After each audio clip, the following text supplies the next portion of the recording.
What's going on, guys? Welcome back to the Hoops Reference YouTube channel.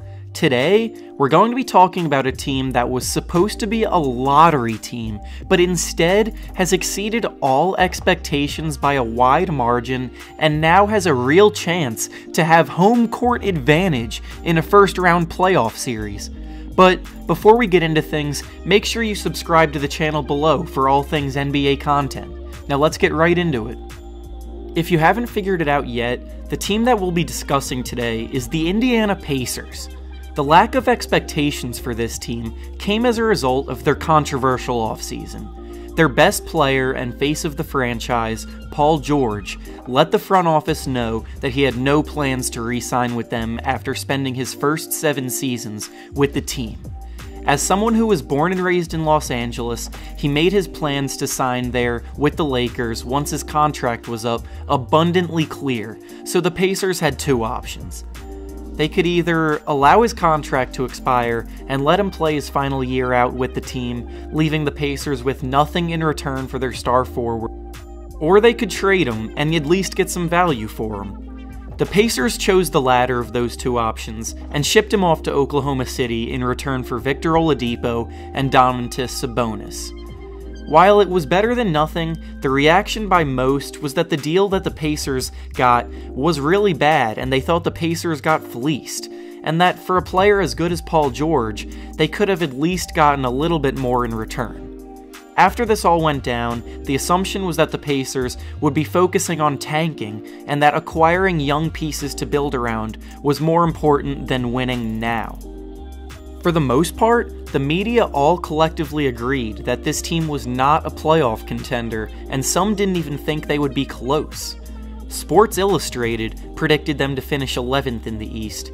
ESPN predicted that they would finish 11th in the East. Bleacher Report picked them to finish 12th in the East.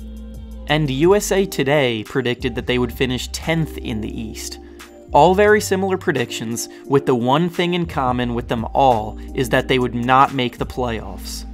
However, despite what all of the critics thought, and despite the limitations that the roster was supposed to have, the Pacers are currently in 3rd place in the East. In doing so, they are ahead of the Cleveland Cavaliers in the standings. So how have they done this? Well, that terrible trade that they made giving up Paul George actually has been working out pretty well for them so far. Victor Oladipo, after playing second fiddle to the MVP Russell Westbrook for a year, looks like an entirely different player this year. Whether it be because Westbrook and the Thunder were holding him back, or if he just worked really hard at his game this offseason, whatever it may be, his game has improved drastically in basically every area, and he is now the favorite to win the Most Improved Player of the Year award this season. He's increased his scoring output by 7.9 points per game, his field goal percentage by 3.5%, and his true shooting percentage by 4.5%. Doing all of this while stepping into a bigger role on offense is almost unprecedented, because typically a higher volume of shots results in a decrease in efficiency, but in Oladipo's case, his scoring output and his efficiency have both increased.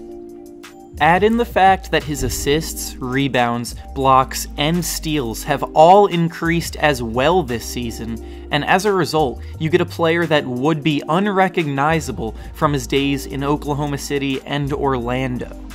And by the way, he himself is getting the recognition that he deserves. He was selected to his first career All-Star game and is being talked about as the favorite to win Most Improved Player, as I mentioned earlier, and he has a real shot to make an All-NBA team this year. The issue that I have, however, which sparked my making of this video, is that the rest of the team gets basically no attention or recognition for what they're doing this year at all. Allow me again to point out that they are currently the 3rd best team in the Eastern Conference and are ahead of LeBron James and the Cleveland Cavaliers. Even with the struggles that the Cavs are experiencing with their new roster and chemistry, that is still extremely impressive after being an afterthought as a playoff contender before the season even started. The Cavaliers, despite all of these struggles, are still seen by many as the favorites to win the Eastern Conference because of one man named LeBron James.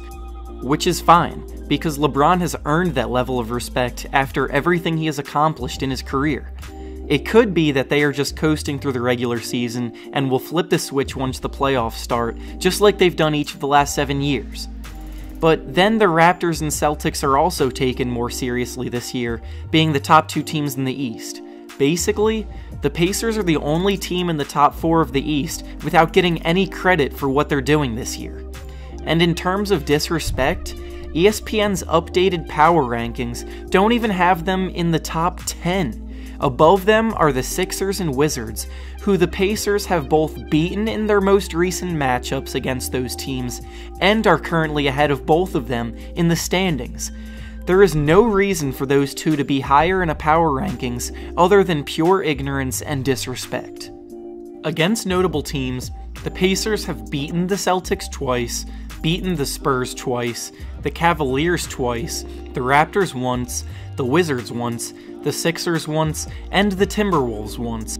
That's a pretty impressive resume against the best that the league has to offer. They've outperformed their expectations not only because of Oladipo's step forward, but because the rest of the roster plays to their roles perfectly.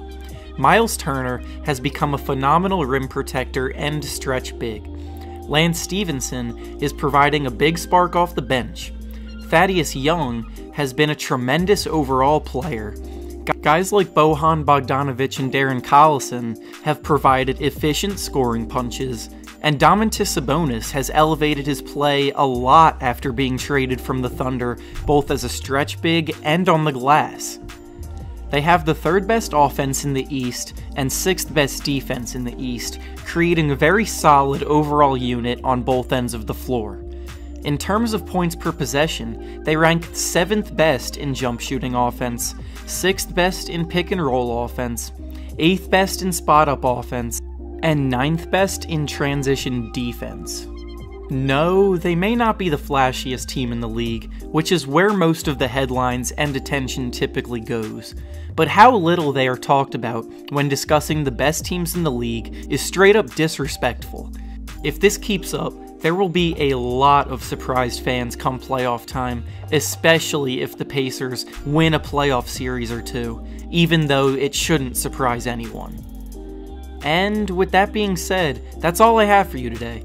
Make sure you subscribe below if you're a basketball fan, and leave a like on the video if you enjoyed what you saw. Follow me on Twitter at hoopsreference for extra basketball content and discussion, and with that being said, I'll see you guys next video.